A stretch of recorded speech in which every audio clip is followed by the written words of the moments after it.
Welcome to the Tech Egg. Don't get scrambled. Enjoy the video. First, confirm your device runs Android 5, 0 or higher for immersive transparent bars.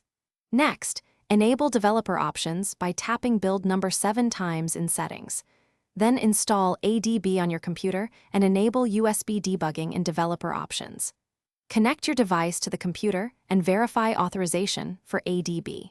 Finally, run the ADB command to enable transparency for the notification area and apps. Reboot the device after running the command to ensure the transparent notification bar applies system-wide. Open a terminal on your computer and run ADB devices to confirm the phone is connected. If authorized, use ADB shell settings, put Global Policy Control Immersive. Full equals apps, notifications to make the status and notification bars transparent. For partial transparency, replace immersive. Full with immersive. Status or immersive. Notifications as needed. If you prefer a GUI, use a System UI Tuner app on rooted devices for finer control. Remember that non-rooted devices rely on ADB commands and may revert after major system updates. If transparency does not appear, reboot your device to ensure settings apply system-wide.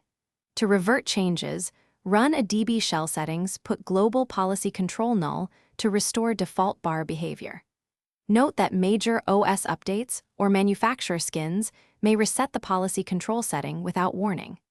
If transparency breaks certain app layouts, disable immersive for those apps by specifying their package names. Always back up important data and test changes briefly before customizing extensively to avoid visual issues or reduced accessibility.